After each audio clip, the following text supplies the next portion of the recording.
today. Stick compressor, man. 3.5 hours. Do this together, man. It starts with us. It ends with us. Hey, no chill. Thing we got. Thank you. God bless. Thank you guys for coming. Can kick it? Yes, you can. Can kick it? Yes, I can. Can kick it? Yes, you can. Can kick it? Yes, you can. Yeah, we trying to see if that Tokyo toe got toenail over there. You feel me? So we talking special teams. They got the kickers of the ball today. And then we also have a couple coaches, and we have Nailor, Speedy Nailor. Little known fact, I'm just going to be transparent because, this is Sunday. It's at the end of Sunday. I have a couple confessions I need to make. And the first confession is Speedy Nailor, him and I share the same nickname. That's my nickname. My family call me that. And they don't call me by my name. That I've always been that. Like, even when I got super grown, my grandma tried to call me my first name. She still called me Speedy. So that's my nickname. That's my first confession. My second confession is I'll tell y'all in a second. I'm gonna tell y'all my second confession in a minute, but what's good, Raider Twuan? What's good with my brother, man? What's up with the evening?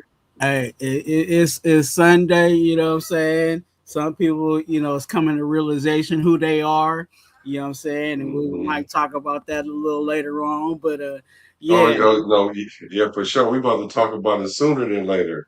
Because we got a like my boy TB12 say, we gotta lock in, laser focus. Laser focus, right?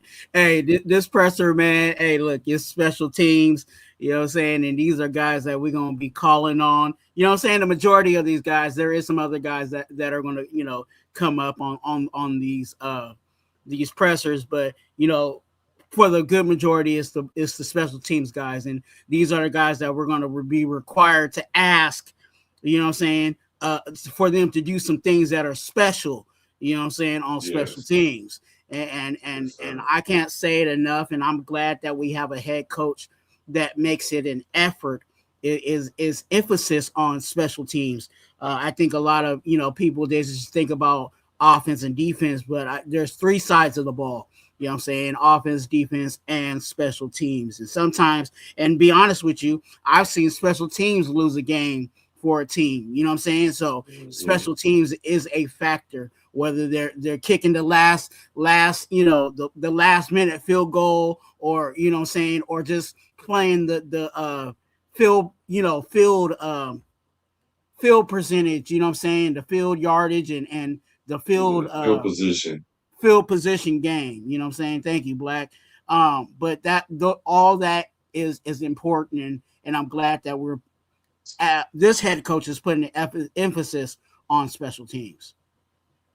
Yeah, you ain't never lied. I was telling you before we went live, I said we got to pay attention in this meeting. Coach Krugak might walk in here because, a lot of people overlook the special teams, and we got two coaches in the presser, so it might not be as sexy as having Brock Bowers and Fernando and all the sound bites we get, but you got to pay attention to the most minutia, the minute details. So that's what we do. That's why I really appreciate my brother, because he does his homework. I love being around people who do the education.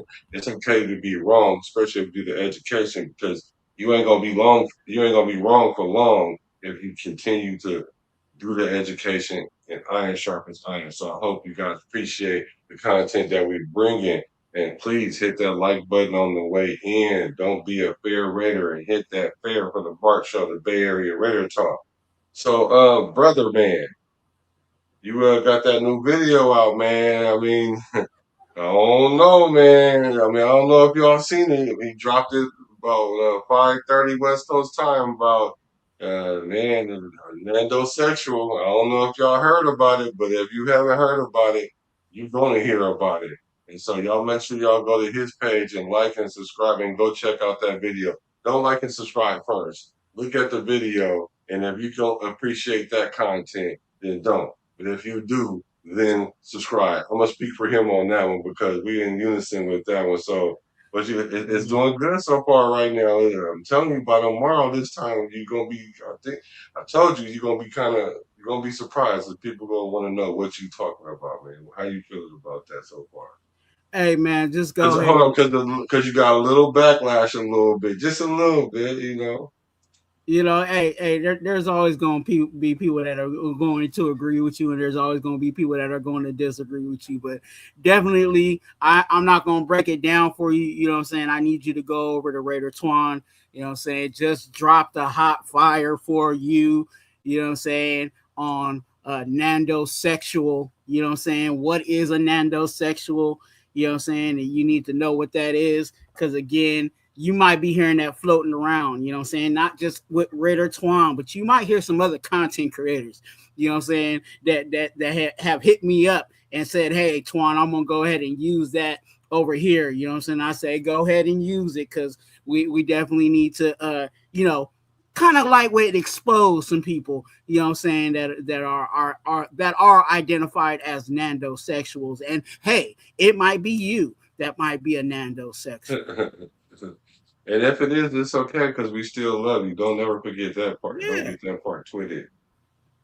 Yep. And if you got an issue with it, we got the time and place for you.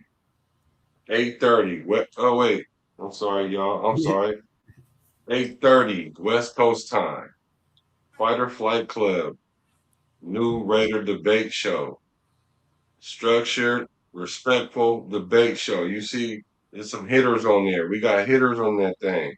So make sure y'all come hack in on Friday at 8:30. We're gonna have a debate show where the Raider Nation can get together and have conversation about what's going on in the history, the present, and maybe even the future. So yeah, that's gonna be all good. So let me say what's up to the chat before I get into what we're gonna get to tonight. Raider Nation, Jason, what's up with my brethren? Yeah, I did a show with him earlier today, and Chris. I really appreciate it. Nice show. Wonderful gentleman. I appreciate you guys. Make sure y'all go to Raider Jason. It's RNJ Pod. Make sure y'all go hack into there. What's this, Linz? Oh, Lindsay, what's good with you? Sarah? Hello. Jeffrey? I hope Kirk Cousins make a lot of noise. Let's just wait and see what happens. Go Raiders, 54-year fan. Yes. You know what? I'm gonna get some sound effects for all my golden members. My golden members. That's 50 years or more. Golden members. I love you. Me too. I'm not only true to this. I'm definitely not new to this. So man, shout out to you. And speaking of Perko Chains, I know y'all was making fun of my boy the other day, man. Oh, and this leads me to my second confession. Jesus, my confession.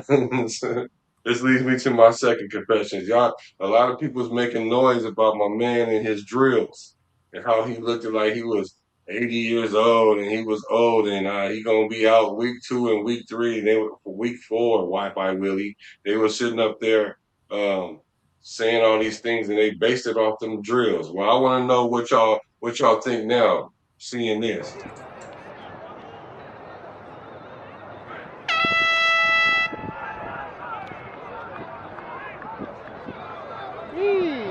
That's Brent. Look at Kirko.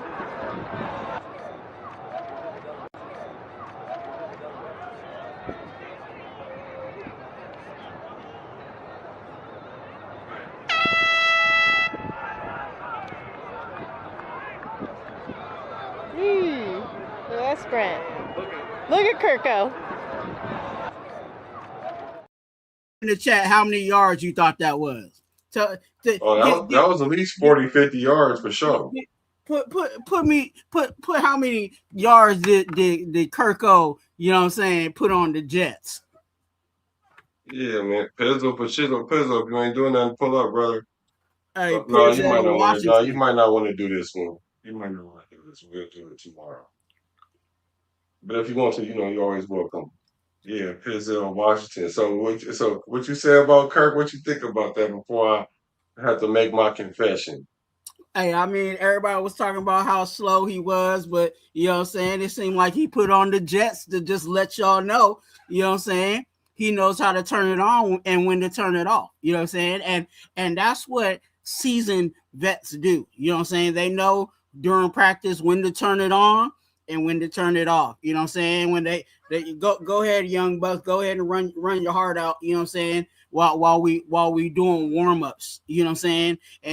And for those that were looking real intense, you know what I'm saying, trying to be real scientific, you know what I'm saying, on some warm-ups, you know what I'm saying, maybe you need to start putting things in context and perspective, and maybe you wouldn't be going so hard on our starting quarterback. So yeah, I think that was just a little taste to let y'all know that our starting quarterback is a little more mobile than what you think it is. Oh yeah, he definitely showed a little bit more mobility. That didn't look like no 80-year-old out there. Matter of fact, I beg to say a lot of y'all that's talking about him, especially if you're 35 or older, y'all probably ain't even ran 50 yards in 5, 10 years. So, he like that old school Mustang. You gotta let it warm up a little bit. So this was day 3 in camp, and then now you hit the gas brake and dip. You know what I'm saying? So don't play with Kirk. So here's my confession. Although I would beg to say that he's faster than AOC right now at 37 years old, turning 38. So I would say he was faster because AOC might have fell down while he ran that far. And then they would have had to airlift him up into the inner-house memorial or whatever. So, man, I'm juiced about what he did because he essentially trolled everybody and he let everybody know, don't play with him. So, here's my confession. I said that I wasn't necessarily in love with Kirk Cousins. I was in love with competent quarterback play. Well, I'm confessing. I love me some Kirk Cousins now. Because he's showing me what it is. He's showing me like, okay, you a doubter, you a hater, okay, I got some hi hater, and I'm the same way. When you try to tell me I can't do something, or I'm too this, or I'm not that, or I do too much of this, or not enough that, I'll be like, okay, I'm gonna show you. Hi hater. So from now on, y'all can go ahead and say, you just love Kirk Cousins. Yep. And I'm going to say, you just love ignorance because I know that Kirk Cousins was going to be this QB1 since April 3rd. And he's showing you why. And Clint Kubiak is showing y'all why he is going to be our starting quarterback because he's earned it.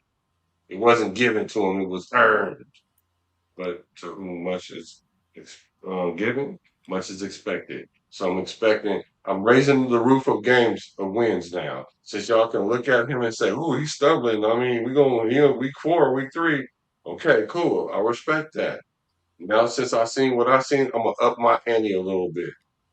I said 7 games. I'm upping it. I'm gonna up it. I'm upping it to 8 now. I'm upping it to 8. In my mind, I say 10 now.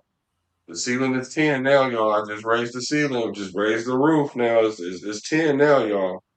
Because if you don't believe you can do it, you're not. And I believe this team is going to be able to do it at this point.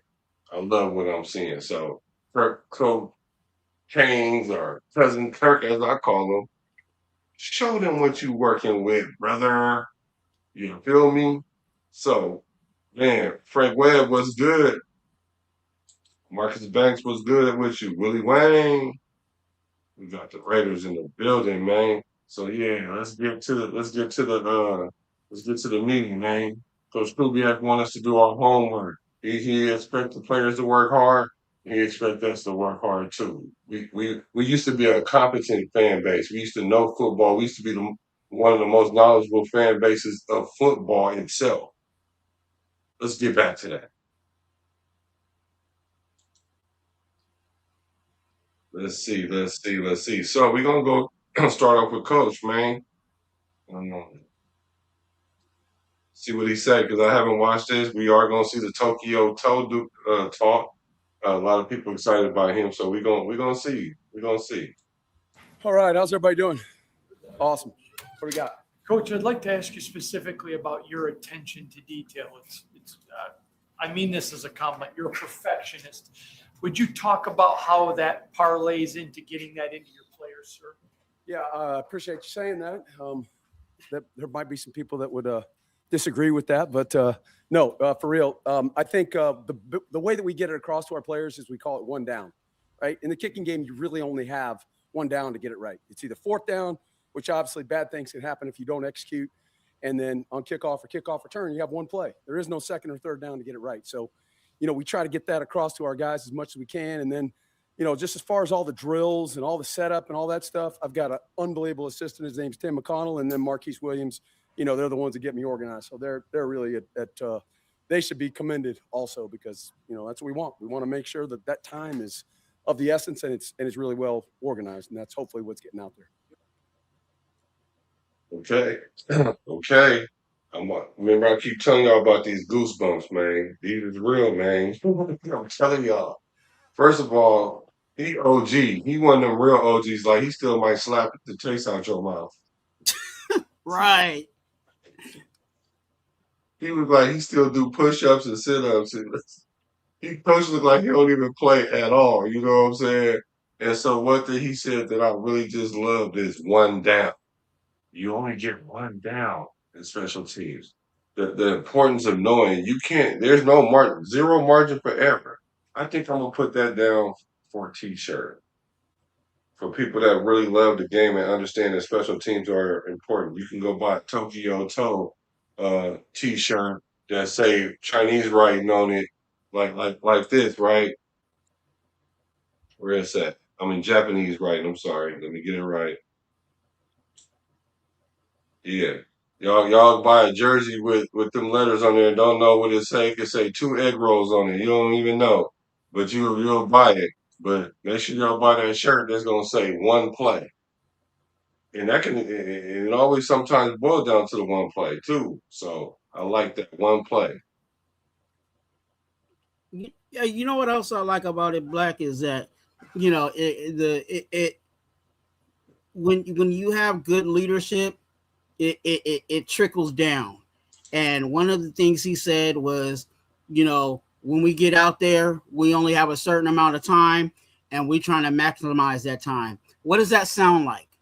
That sounds just like what we've been saying in regards to these press conferences, and I'm glad that me and you are doing these press conferences together because I know you remember this same conversation, is how, Clint Kubiak is he makes it very efficient, you know what I'm saying? And he's trying to make every moment and every second that they're out there on the field count and making it matter. And that's the same thing that the special teams coordinator under the leadership of the head coach is doing. So it's good to hear that they're even in sync in that like, hey, we're not trying to waste time.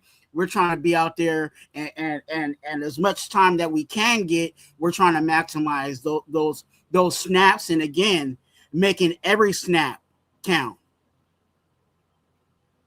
Yeah, you're not lying about that. Everybody's in unison, so I love that too because everybody got to be moving in the same direction, one heartbeat, one sound, right?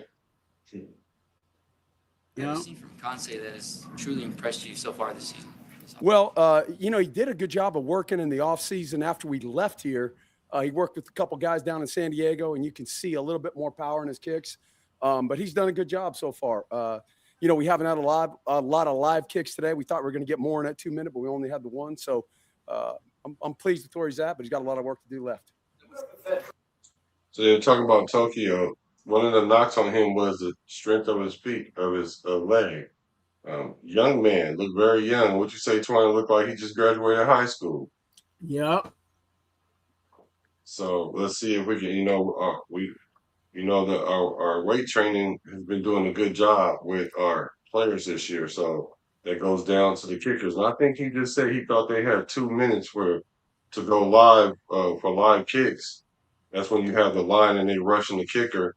And they only had 1 minute, it sounded like he said. So like you said, time is of the essence if that is the case. That's not to say they only had one. That's just a time period they had to go live kicking because of course they practiced prior to that. But there's a period where they bring the whole team together and do the special teams and do live kicking. So they only have 1 minute. So in that competition in practice, they only might have got a couple kicks in each kicker. So in 1 minute is not a long time at all. I mean, and the special teams guys, they're you know, they're kicking, you know what I'm saying? Even, you know, when other things is going on, but like you said, that live moment is when there's other people involved, when you can simulate the rush and all of that. You know what I'm saying? Like, yeah, AJ Cole and them can, you know, go to the other field and kick their hearts out. But again, that's just, you know what I'm saying? That's just free kicking. That's just them kicking with no pressure, no nothing. You know what I'm saying? So to have those moments of simulation, you know what I'm saying, of kicking, it adds pressure to the situation. You know, a lot of factors are involved when there's more bodies involved. So those moments, whether it's 2 minutes, whether it's 5 minutes, whether it's 1 minute, those moments in itself are precious. So they're like, again, they're trying to maximize those and take advantage of those moments because they don't get many of those moments during camp. Facts. How much is just camp, and how much is it also the veterans got the experience? Well, yeah, you got experience, but I mean, it's a position battle, right? I mean, we're competing. It's everybody out here. They're competing. Yeah, there's some spots where guys are going to be for sure, but we want to have competition all the way throughout this team. That's how Coach got it started, and that's how we want to get this thing going. So much more important now. I didn't know I was going to be kicking it, stopping it so much. So look, remember I told you he OG, right? Like no sugar coating. He's like, yeah, sure. There's players that we know for sure that got the AJ position, Cole. but there's a competition across the board. And so when you hear a coach say that there's a competition across the board, that don't mean that don't mean every player. Like we really trying to think why give him the job if he already slotted in? Like, man, some players you just know is gonna be on the starting, like Chickly J. Right, the elephant is definitely in the room. You know what I'm saying? Right. Special teams. There is no battle with AJ Cole. You know what I'm saying? Like, Right. as simple Right. as that. But everybody else, everybody else is a suspect. You better stay on your toes, straight Right. on your toes. How do you balance kind of a better kicker on field goals with who can do the kickoffs that you guys need? Right, that's a great question. The kickoffs are different though than they used to be, right? Because now, you're not hitting it out of the end zone. If you had a guy that wasn't strong enough to hit out of the end zone before, you were in trouble. But now, because of the placement and because of the kind of kicks we'll give, we call them dirty kicks, it'll be a little bit different kick. You don't have to have the same power. Now, do you have to be able to execute them? Heck yeah, you better be able to execute them. Otherwise, they get the ball at the 40, kick the ball out of bounds. So it's an important factor for sure. Clint was talking on Friday about 90% of these guys don't have an established role on this team yet, and a lot of them will need to make the team on special teams. Just how, in these early stages of training camp, can guys differentiate themselves in teams? Well, first of all, it's great that the head coach is saying that because there's a lot of head coaches in this league that really don't care about it, and he does, which is great. It's one of the reasons I came here. But the second part of that question is how they differentiate themselves.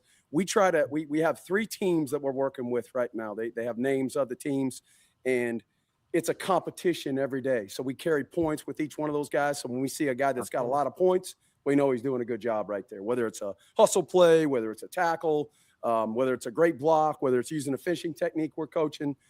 We try to get that competitive as much as we can also, and that'll help them as far as getting started. Ooh, I wish I was playing special teams for him. They got a point system. Hey, I didn't want to stop this so much already. I'm telling y'all. Hey, Nuggets, man. We got to stop it when there's some Nuggets given, man. I'm just saying he's spitting fire without even realizing he's spitting fire, man. Bro, he said we got a point system. First of all, I would go back to the kicking. You don't have to have the strongest leg. Maybe Tokyo Token do kickoffs. Fortune Cookie says yes. Okay. But But he said we got a point system, whether you hustling, you make a tackle, because sometimes you only show up when you make tackles, and they used to call me a special freak because I was on special teams. I earned my way on the field through special teams. You want to be able to help your team in any aspect of the game.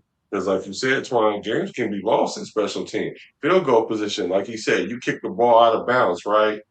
On kickoff. They get the ball at the 40. Nowadays, all you gotta do is get a first down and 3 or 4 more yards. Now you're kicking a 63-yard field goal with the balloon ball, and it's very makeable. Au- So special Automatic teams is points. starting to creep in a little bit more. What do you say, bro?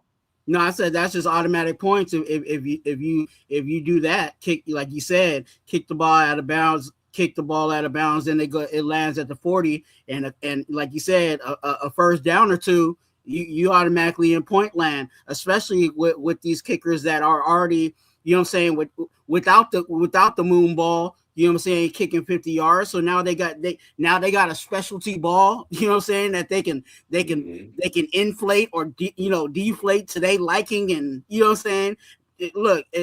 There's a lot of benefits to the kicking game, and like you said earlier, Black was like, with Tokyo Toe, we know that right now Tokyo Toe has been known to not have the strongest leg, but coach just said you don't necessarily have to have the strongest leg, and he did say something about a dirty ball. The dirty ball is a kick that makes it uncomfortable for the opponent's return. So if Tokyo Toe can kick the ball and make it dirty, or make it tough for the opponent to catch, then he might have more of an opportunity. So definitely this coach is looking at that now. Black, I'm gonna ask you this, you know what I'm saying, does he look like he used to smoke Pall Malls, Or he chew some dip? For sure, he got the Paul Mall pack or something. He looked like he don't play. He said, you know how people buy Swishers nowadays for the you feel me? He smoked the Swisher without the you feel me in it. he smoked the Swisher just to smoke the Swisher, you know what I'm saying. Right. For real, like he looked like he don't play man. for real. He was like he the one of them coaches that'll hit you with the little card. Like, we only got one play. You know what I'm saying? I'm like, he don't play, man. Outside Colts leadership, being that low game and they did it for a long time, not just only getting the guys acclimated, but pushing them on the field. Well, I think AJ Cole is a guy that's definitely underappreciated around the league.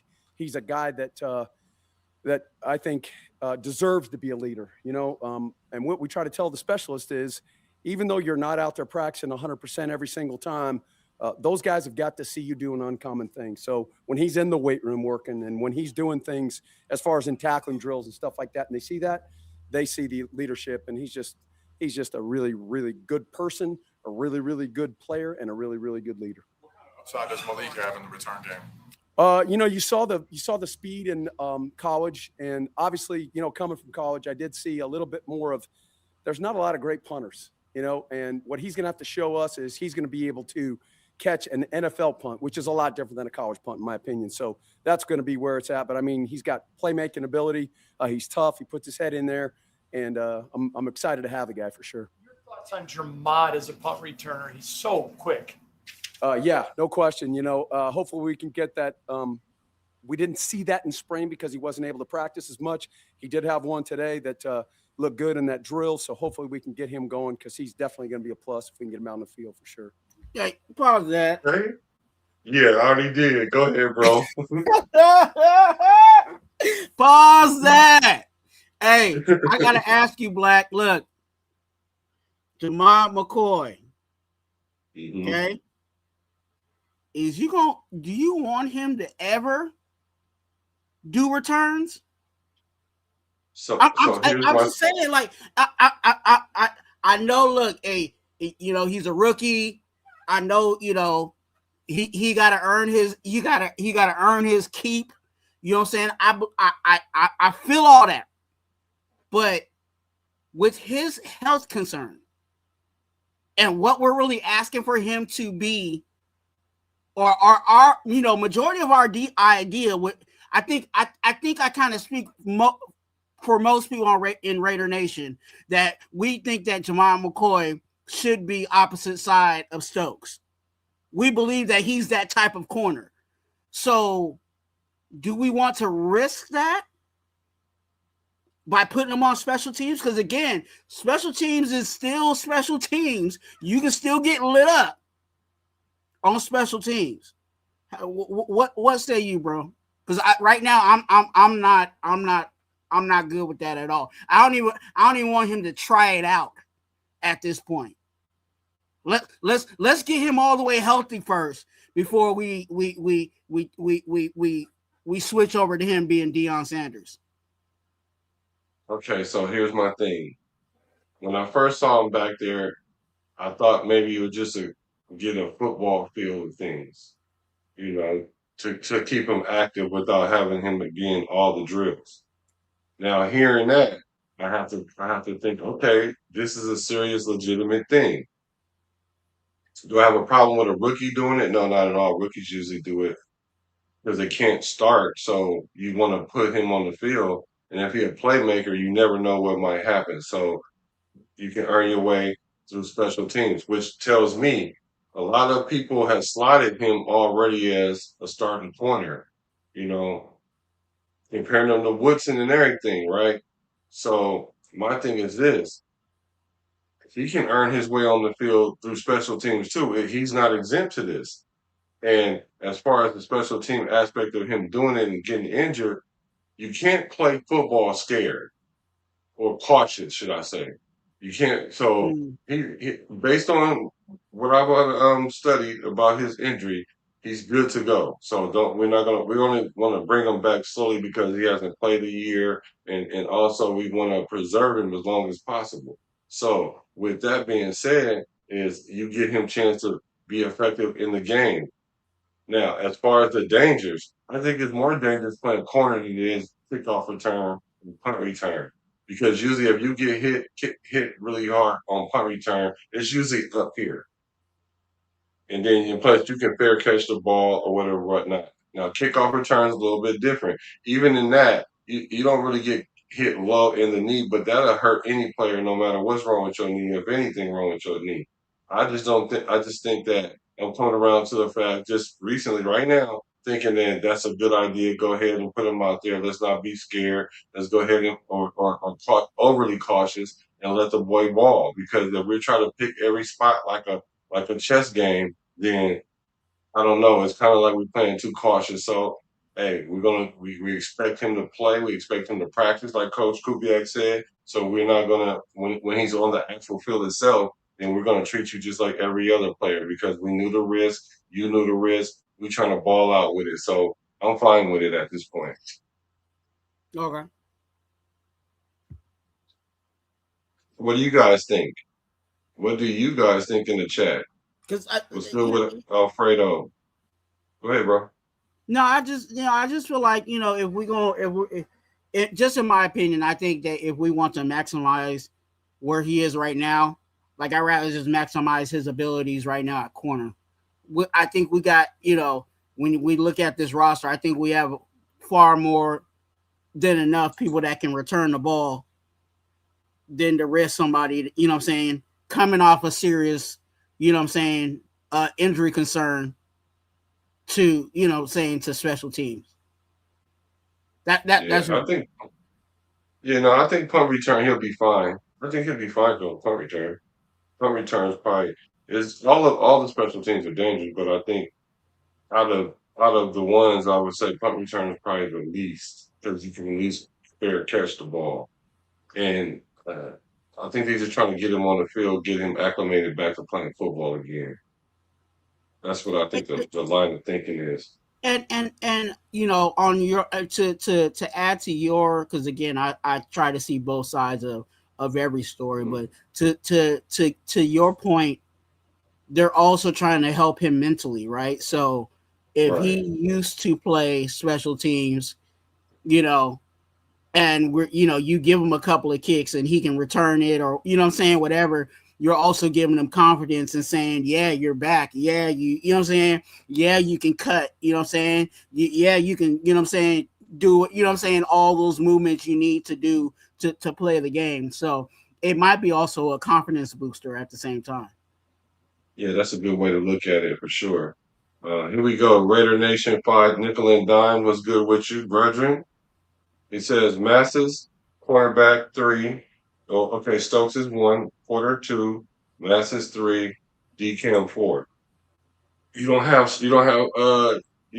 him in there? You don't have J Mac in there, Jermad? Where does he fit? And what do you think about that lineup at that corner? Because that says Porter starting. I mean, hey, he is the senior, so he should be. But again, remember, Porter is coming from being a fresh corner. You know what I'm saying? He hasn't played corner his whole career. You know what I'm saying? He's a wide receiver convert. So, but he is the senior. He's already had a year under his belt. He should be beating out the rookies that are coming in. But you know, the word is that Masses is definitely he's been taking advantage of his opportunities. Yeah, I'm with you. I'm not seeing Porter start. I'm not seeing that. He's a freak of an athlete because even for them to actually to make that transition, because corner is harder than wide receiver. And Facts. so for him to make that transition or them asking or giving the opportunity to, they do have, I'm sure they got some wiggle room for him to make mistakes. But yeah, I think for him, it all depends on how well he plays in practice. Because like you said, Masses is taking masses. He's taking all the opportunity to make his name ring. So now all he has to do is close the book on it by what Coach Kubiak said. Can you tackle? If he go out there and make business decisions and make tackles, then I'm not seeing Porter beating Masses. And speaking of business decision, make sure y'all hit that subscribe button because if you like content of breakdowns, not just fluff, just straight lace, no chase, then me and majority 99% of my guests is going to be that way. So make sure y'all hit that subscribe button, and same thing with Raider Twuan as well. Great question. Great question. Let's get back to drill sergeant. I've seen Trey take a lot of the punts as well. What do you see from his game that is really? Now that's what I have a problem with. Maybe Trey Tucker taking returns, not because of injury, but just because we have a bunch of guys that could do it.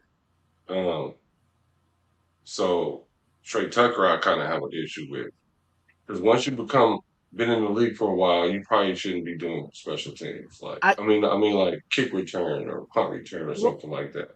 He's a, and when I say he's a return guy, I'm talking about he's a return guy in the sense that he's been doing return. You know what I'm saying? Mm-hmm. His past years, and the reason why he's been that is because depth chart wise, he's always been like either the third, you know what I'm saying, second or third, you know, wide receiver. He's never really been in like a lead wide receiver role for us. You know what I'm saying? There's always been like a Jacoby Myers or somebody else like ahead of him. So you do special teams if you're the third wide receiver. You know what I'm saying?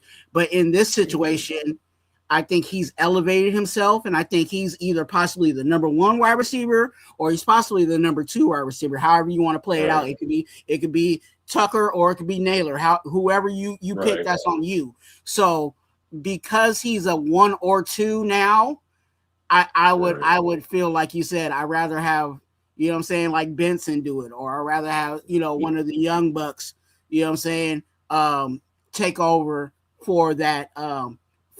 So, but again, that was what he used to do last year. But he was a third, possibly fourth wide receiver for his last year. So, we'll see how they do that, because most of the time, if you're like the number one or number two of your group, usually they kind of let you sit. Yeah. Yeah, but I'm not opposed to him taking reps though, because if you put one of them young guys back there and they drop the punter or don't Yeah. know when the fair catch and all that, and then you have to throw him in the game, you don't want to be in a situation where he ain't having caught punts in all off season, and and then start trying to work it in when his hands gonna be full at wide receiver one. I think that's I think that might be, and I'm just trying to read, just try to understand where they possibly are going. It's like they're letting everybody that used to do it, let's teach you how we want you guys to do it, and then we'll strategically place who we want to really use. Because again, it might be, as early as it might be Benson's job, but if Benson starts messing up, then head coach might be like, forget it, Trey, go. You know what I'm saying? Yeah, Trey, go ahead, yeah, go ahead and do this. I know you know how to do it. Go ahead and take care of this for the rest of the day. You know what I'm saying? Until yeah, Benson gets it together next week. You know what I'm saying? So yeah, that might be the situations they're letting everybody, go through the process. So when game day, they'll have some options. There some backups. You know what I'm saying? If they yeah, need to go to them situation. yeah. Absolutely, I agree. Impressive. Say it again. We've seen Trey Tucker take a lot of those punts and return them, and he might be returning with the ball already. But what have you seen from his game that has impressed you? Yeah, that's a competition also, right? I mean, that's all those guys are going to get reps. What we want is Trey to be comfortable back there catching as much as he can, right? And then the other part about that is all those guys have got to get used to what we call returner mechanics, right? Everybody thinks it's just how you catch a punt, but it's also I got to make the right decision. So that's what all of them are going to be doing right now. Another competition with the snappers. I know Alex has done it for a while. Tyler seems to have a lot of athleticism to him. I guess. What do you look for in that battle? Yeah, that's accuracy on snaps. That's how they do in pressure situations. Protection's a huge thing that Alex did not have to do as much in college as Tyler didn't do as much in college as he does now. So it's going to be a battle throughout, and those guys really need to get tested. We need to find the right guy and find the right guy fast. Hayward gets a lot of talk as a great fullback, running back, tight end, but a little underrated in special teams. What do you like about him as a special teams guy? Yeah, I mean, he's a guy that there's not many. If you asked everybody on this team, hey, man, how many guys have blocked punts? There's maybe 2 or 3 guys on the whole team that have blocked a punt in an NFL game, and he's one of them. So that's good to have. And then he's just been a great sounding board for the young guys too, because he's already showed them how to work, how to do things the right way. So really, really pleased with him. You worked with Matt previously, a couple years separated. Is there any way that you've seen him grow? Now you're reuniting with him here at the Raiders. Yeah, he's been Great hitting the ball question. really well today. Obviously we had a 2-minute. It was a longer field goal. One of my biggest things that I like to say is closer is better. We had a lot of penalties in that 2-minute period and backed him up, and we didn't hit the ball we needed to hit right there. So we'd like to get that one over. But other than that, I mean, he's had a great offseason, a great camp so far. We just got to keep him in the right groove and hopefully get him back to where he was when I had him in LA. Matt A with the G being silent. Because the other day I heard he made all his kicks in Tokyo miss one. Now in this period, when they have penalties where it backed them up, where it's a very real thing, because sometimes that penalty can hurt you, and then you have to back it up and then kick it again. It's even more pressure. So you got to be able to hit that. You got to be able to hit that, even if you miss one that they know you should be able to make, and you probably would make 8 out of 10 times. So when those little small micro situations, those are like game-like situations. That's why they put you in those situations. And if you don't hit those, like he said, we hope we can get him back to when I had it. You know what I'm saying? Not what we've been seeing, but we brought him in because of the familiarity. But hey, it's a competition, so you better go get that manicure or that pedicure. I mean, and get that toenail sharpened because it's a battle.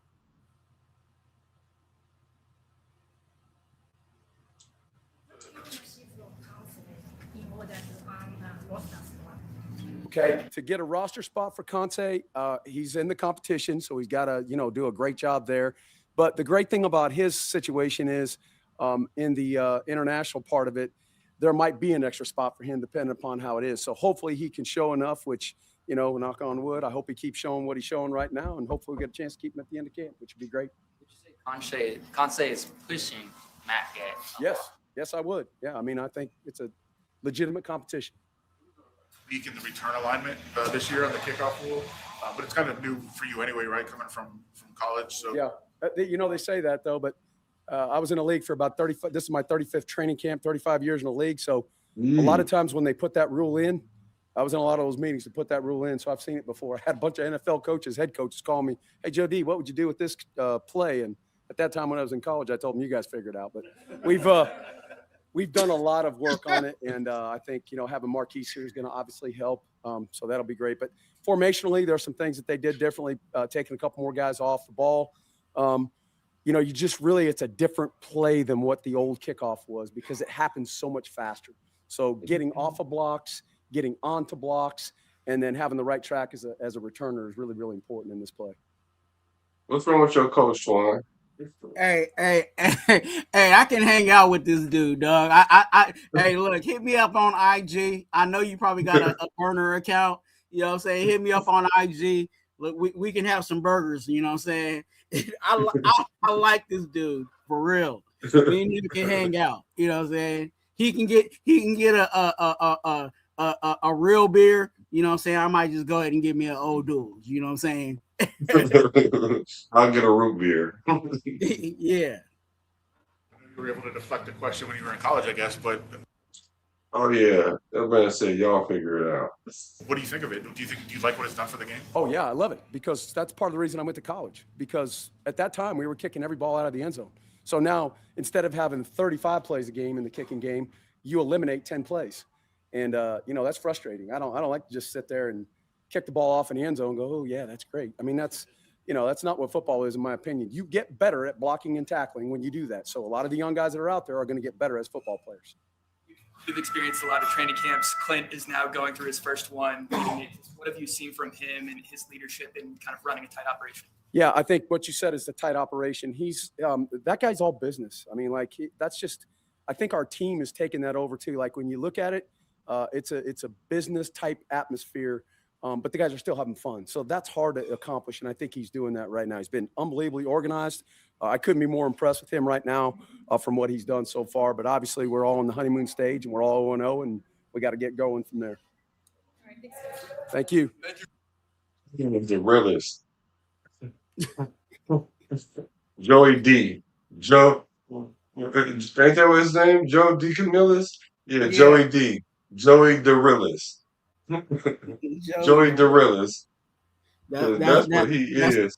Hey, that's the new name, dog. Joey the realest, for real. Yeah, Joey the realest. Thank y'all. He look like he about to go kick something right now. Right.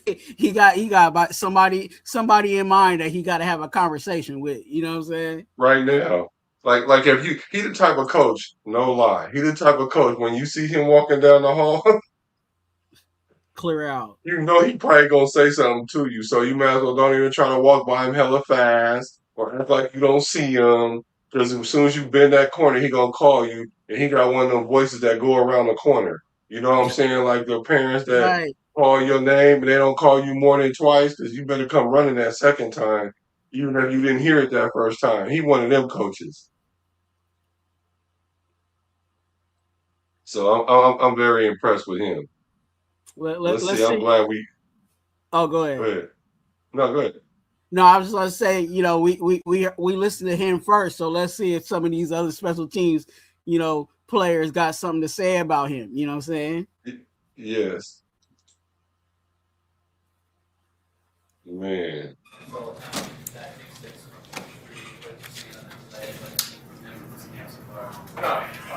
He read his keys the right way. He was in the right spot. Put his foot in the ground when the quarterback's hand come off the ball, and the rest was his. Throughout camp, he's been doing a great job playing both nickel and safety, and excited where he's at. Really excited to see what happens when the pads come on for him. Taylor was working a lot with the safety today. Obviously, what's the role that you see for Taylor? Just his versatility. He's played a little bit of safety in his career, not much. So Terry. getting him as comfortable as possible with that, and just to allow his versatility to show, because he has all the mechanics, all the body movements that we like to play closer to the line of scrimmage or back. So just getting him comfortable, and then letting his talent shine, because he's a playmaker in this league, has been for a long time, and expect him to make plays for us like you guys saw the other day. What's been your impressions of Traden Stukes so far in camp? He's doing. Oh, dang it. I didn't mean to do that. But that I got excited because I've been saying that I haven't heard anything about him. And they said that people have been saying that they've been hearing things. So I'm really wanting to hear what they say about Stoops. And expect a lot of guys to play a lot of snaps. One of the major themes for his second. All the other day. What's been your impressions of Traden Stukes so far in camp? He's doing well. As a rookie with, handling the amount of install that we have and putting it in a new defense, it can be a lot, but he's a smart kid, and he's taken to it. He's picked it up well. For him moving forward, it's just about like trusting his keys, trusting his eyes, and now going out and making plays and letting his talent shine. So I don't want to slow him down, but picking up the install, and I just can't wait to see how he progresses. And with the preseason coming up, expect to see a lot of him and watch him go out there and make plays. So what you think about that? The first things I've heard about Stoops, and it seems like he's coming right along the way they want him to. Like, he's understanding what he needs to do now. Trust what it is. So play at 100 miles an hour. What you think? I think, to be honest, there's a few things. There's, I kind of go back to what, what Spytek said in regards to Stoops, like when they drafted him. Like they had in mind that Stoops is going to be a starter. You know what I'm saying? They're like, he's going to be a starter for us. Like that's what they're earmarking this guy to be. And it seems like everybody that has ran into him or, has been around him has said something in that vein. So I think Stoops is, he's quietly, getting his work done, but people are noticing that he's actually putting his work in. Now with the secondary coach, I ain't gonna lie to you. If we ain't got the situation opposite side of Stokes, we might need to throw the coach in there because he looked like he can cover something. You know what I'm saying? He looked like he can mess around and run some drills with our secondary. So yeah, I think everybody so far has been pleased with Stooks. And I mean that's exactly what Spytek wanted from him is a starter. Yeah, for sure. I agree with you there. The benefit to having so many guys in that secondary who can move, whether play safety or they can move to the nickel. Even you see Chen, he can do safety, linebacker. What's the versatility in that room? What do you think is the benefits of that? Well, just the offense not being able to, to know what type of packages we're going to be in, what type of coverage, blitz packages, whatever. The more guys, the more pieces that are versatile, it allows us to be multiple. Yeah. His neck is big, One of the major themes for his secondary has been just how many rookies are in it. For safeties, it's Traden, Dalton, Tanner. They've all gotten snaps. What's the challenge of getting a young group going at this point? Well, really just, getting everybody reps. Really we have a deep room and expect a lot of guys are competing to play. And expect a lot of guys to play a lot of snaps for us. So just it's a challenge to work them in, but they're good their time, especially come game time, in the preseason to let's see what they can do. And when the bullets are flying and the lights are on, like let's see who shows up. What has been your overall thoughts on the depth of that secondary? Just the young guys buying in, a lot of guys have like ball skills and have production as well. What do you thought? I mean, it's a highly competitive group, and that's what you want. You want the young guys to push the older guys because you don't want anybody to be comfortable, anybody to be complacent. Because, we're trying to all arrow up and be ascending. We don't want guys kind of thinking they've arrived and they got it. Even between Terran, Zay, and Chin, vets in this league, but they know the young guys are coming, so it makes them have to be on top of their game at all times. And I love the leadership from that group, and so just excited where we're at. Talk about the young guys coming in, and you have a veteran like Zay who's been here a while.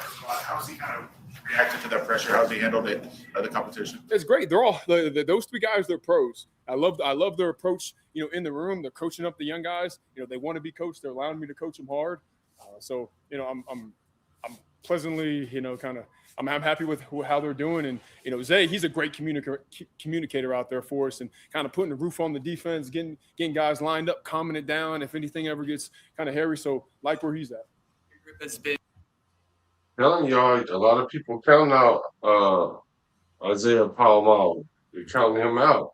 And communication, if that's his strong suit, they're going to put him in the right position in the right packages to not get burned like he was last year. They put him in a lot of compromising positions last year to have very little experience at free safety. So now that he doesn't have that looming over his head, he can be more himself. And I think to see more of him, because he almost had 100 tackles last year. If he did, if not had 100 tackles last year, but it just didn't look good. So the optics didn't look good. The eye test wasn't that, he didn't rate that high on the eye test. So I'm looking forward for him to have a big year. What you think about Palomalo?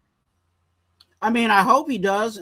He's in a situation where he could be in or he could be out, and that's I think that's the pressure that Spytex has put on the situation with Stukes and Dalton Johnson, but in the safety room. So he better.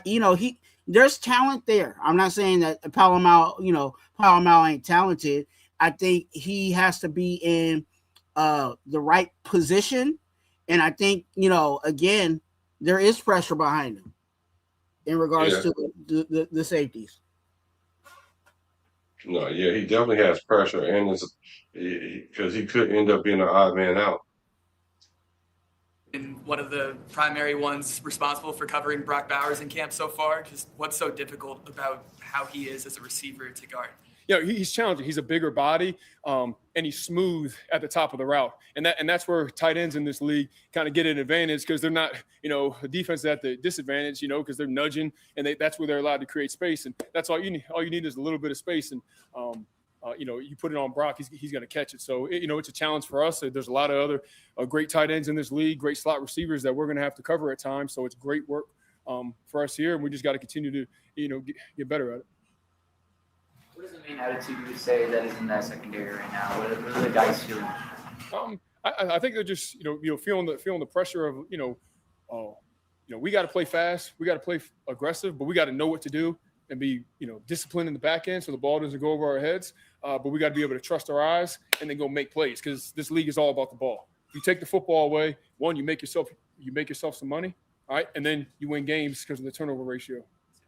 Okay. He's in this role for the first time as a DC. What have you seen from him as a guy kind of running the show now? His leadership, has been great. I think, his messaging a lot always follows style of play above all else. And that's why I'm super excited to see these guys in pads because now Underwear Olympics is over and now we can go play some real football and, hear the click-clack tomorrow. And especially as DBs, everybody thinks interceptions, picks, PBUs, but you're going to be in a position to block destruction and tackling way more than you will be, making, true plays on the ball. You're going to have more tackles than you were picks in PBU. So, that messaging of like style of play and being a physical defense. And hey, when you come out here, everybody's expected to tackle. Everybody's expected to go smash stuff. So, excited. I said the Underwear Olympics. Right. Good guys. All right, thank you. Yep, thanks, guys. All right. You could tell. Look how fast he is. Yeah, I was gonna say he looked like he could line up in the secondary. Like if we got some issues, we might just go ahead and need to give him a jersey. Man, for real. He got up out of there too. Get up out of there. All right, let's get to the players now. Our coaches, we got competent coaches looking like. Yeah.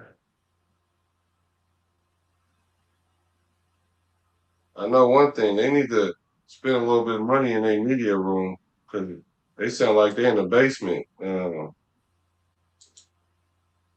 Always hearing everything in the background, reverbing off the He's a walls. great mentor. Okay, here we go.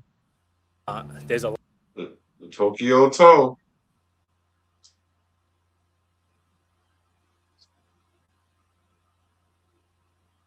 Make sure you guys hit that like button. You know what I'm saying? Don't be mean. Go ahead and double tap that screen. Yep, I'm ready. What has this whole experience been like for you being here at NFL training camp? Oh, it's so amazing. I dreamed of playing in NFL 7 years ago, and then my dream come true. But there's a lot of things going on, and I want to do better. I want to be a great player. So it's been amazing, but I feel like this is the first step of my new journey. Yeah. What's it been like working with Matt too? And you guys are pushing each other as well. Matt is an amazing guy, and I'm so happy to work with him. And he's a great mentor, and I'm so grateful to have a veteran kicker like him. And he has tons of experience in NFL. Great kicker, obviously, and competition is amazing. Yeah. Is there a message you'd like to share for your fans in Japan that are inspired by your story to the NFL? Yeah, definitely. Just not being to the NFL player. My journey is a little unique and different, and I just want to inspire all people, not even Japan, in the world. It's nothing too late, and then you have motivation and work ethic. You can make it to at the top level. So if I can do it, and I think everybody can do it. So yeah. Well, I mean, I love what we got going on, but you ain't in the NFL yet, brother. You ain't in there yet. You ain't in there yet. You ain't in there yet. So, I want you to make it. Said that you're way ahead of what he was when he entered the NFL. Coming from where you came from and the journey you had, what does it mean to you to hear somebody as established as Matt say that about you as a rookie? Sorry, can you say that again? Sorry. Yeah. Matt had said that you were way ahead of what he felt like he was when he came into the league. And coming from where you came from and the journey you had, what does it mean to you to hear a guy who's established as him say that about you? Oh my gosh, I didn't know that. That's grateful. And I think just I have a good routine, work ethic, and then I just trust my process, and then that's what I focus on in college. So gotta be elite level in NFL. So I'm working on better routine. Obviously, I gotta take care of my body well, and then just I think it's been amazing so far. Yeah. What was the biggest transition has been for you from the college game to the NFL so far?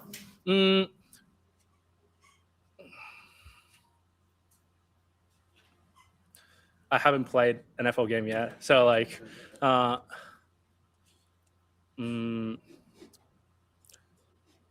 think pretty much same, honestly, but there's more attention for sure. But at the end of the day, I got to focus on myself. I got to focus on my process, and got to be elite with my routine. So there's a lot of things going on outside, but being able to focusing on myself is, I think, most important thing.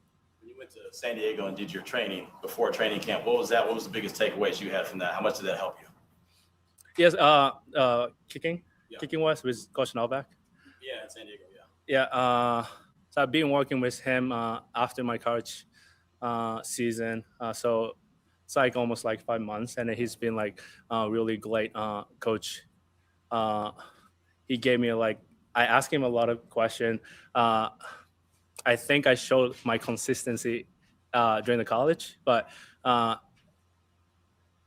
at the same time, I feel I got to be a better player in NFL, and I got to have more distance. I got to show my great height at the line of scrimmage. And so I was working with him last 5 months, and it's been really good. And also Coach Joe and Coach Marquise and Tim helped me a lot since I got here, and I'm so happy to working with great coaches and great player like Matt and AJ. Yeah. I felt that you discovered I went to a football game with the Raiders to start, and that was kind of what opened up your NFL journey. Mm-hmm. What does it mean for you to have that moment come full circle? Yeah, definitely, it's a full circle moment, and then it's so beautiful. I I went to a Raiders game 2018. That was my first NFL game. Monday night, Raiders lost the game, but I've been like influenced by players, teams, and the fans. And Raiders always has like great fan base, and I was so excited to cheering the players up together. But now I'm on the like a player side, so it's really excited to me. What have you worked on the most since you got here that perhaps you didn't have to work on as much when you were in college? Sorry, What have you worked on the most as far as your kicking and your game? Yep. Perhaps you didn't have to work on as much when you were in college. Oh, definitely. Like my consistency is the most important thing in college. Hawaii is really windy, and so like I talked to my special teams coordinator, Coach Sheffield, and then let's make perfect inside the 40, and then at the same time, 40 to 50-yard line is gonna be like really crucial in college. Like we don't kick like much 55+ yard field goal. So just focus on like making those field goals. So just focusing on like my consistency and doing the same thing every time. And then that was the thing I focused on like a lot. Yeah. All right, last. Yeah, that's what one thing I stress about him is they don't usually kick long field goals like that in college. And so to hear him say that as a point of emphasis, that's good. I mean, he's paying attention to that detail. So I'm hearing that from him. But the one thing that really stood out to me, like he was saying, he kicked in Hawaii and it's really windy. And I was concerned about his ability to kick in the elements. I mean, we play in a dome, but we need special teams really show up on the road Right. a lot. And so you go to places like we have a few East Coast games this year. So I was concerned about how he's going to be able to handle the elements. So being that he does have some experience in that kind of subsides, the stressors of that. So I'm glad to hear that about that part of his kicking journey. So that's good. I'm feeling good about it. We just got to see if he can get that ball up, like he said, because from 40 to 50. You got to get the ball up in the air because if it takes off low, it's going to get blocked. Right. The longer the kick, the lower the projection. You know what I'm saying? So he has to learn how to master getting it up on the longer kicks, and he's probably doing that along with the strength and conditioning to get him stronger.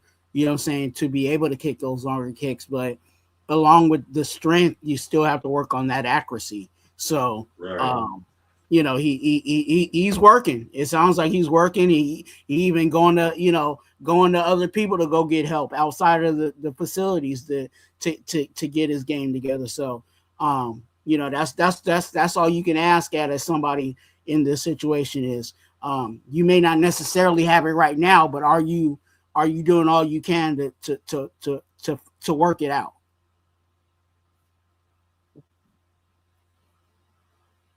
I know you and Tyler Bazuki, the long snapper, you guys have spent a lot of time together. What has that relationship been like? But also, how cool is it to be in the same situation with someone that's also competing for that starting role, kind of like yourself? Yeah, I met him like at the combine like this year, and he's a great guy. And then we were like rookie here, and then I'm so grateful to have like him. And he's like his work ethic, his routine and fundamental has been amazing. And we are coming like here together in the morning, and then we just like wake up 4:30 morning and then come here together and just keep each other up. So yeah, it's been grateful to have like him. Yeah. Thanks, guys. Thank you. Yep, thank you. Follow me this way. Yep. All right, Japanese. What you think about the toenail, the Tokyo tsunami? I'm with it, dog. It's a competition, like the coach said, and he's trying to compete, doing the best he can to make the roster, and that's for me, that's all I can ask at him is do the best you can and work as hard as you can. Yeah. D Menace, what's good with you, my brother, my brother, my brother? Shout out to D Menace, you know what I'm talking about. Member in the group. So appreciate you for coming in, the world's best. Look on right on point. The best mod in this Raider sphere, in this Raiders verse. It's D Menace. And that name, I just love that name. You know, if you don't have no comments in your section, you're gonna see something from D Menace. Straight up. You're gonna see something from him. So shout out to him, man, for all you do. I appreciate you more than you know, brother.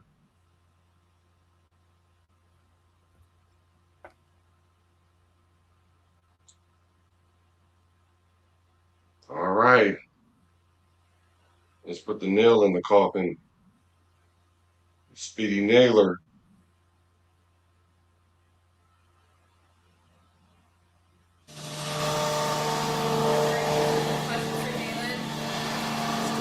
You're always cutting grass. Jalen, Trey Tucker the other day described Kirk Cousins like a whole head dad type of vibes. You know, you being around him longer, like, would you describe the same thing? Would you describe that? Absolutely, man. You know, Kirk's an older guy, and he tries to stay hip with the younger generation. So, you know, he still has his dad moments, though his dad jokes out there. But, you know, just having that kind of guy in the locker room, it means a lot because he's done so much in this league, and we can just build up on our team from him. Just saying, just going on what he says. You know, he's done this plenty of times. You know, he's a winning quarterback, so. This thing that he says, you know, we got to pay attention to what he's saying and really hone in on that type of stuff and just be a complete team. And see, that's why I said that the difference between bringing in a rookie and someone like a Kirk Cousins, not just any veteran, although there's benefits to bringing in veterans, because if you're in the league 10 years, when the average is like 4 maybe, there's something to say, regardless of where your status is. But then when you have someone that's accomplished as Kirk is, the team can breathe a little bit because it's already a high stress environment. Kubiak, he already said, he says it often that he put these guys in stressful situations for the reasoning that when the game gets stressful, it's not stressful you're out there just playing naturally.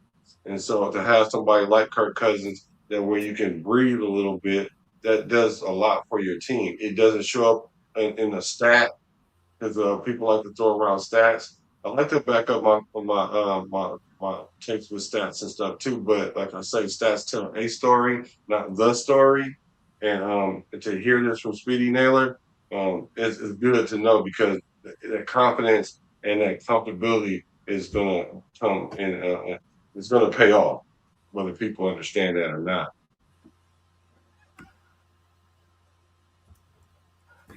With him really kind of just come right back, and how have you seen him grow since your years apart? Absolutely, man. You know, we had those first 2 years in Minnesota, and coming back here now is just, you know, he said he's going to lean on me a little bit, just knowing that we had that connection. So I feel like it's been building each and every day. What's your impression of Fernando's command of the offense so far, and how have you kind of helped him? Have you given him any advice through this process?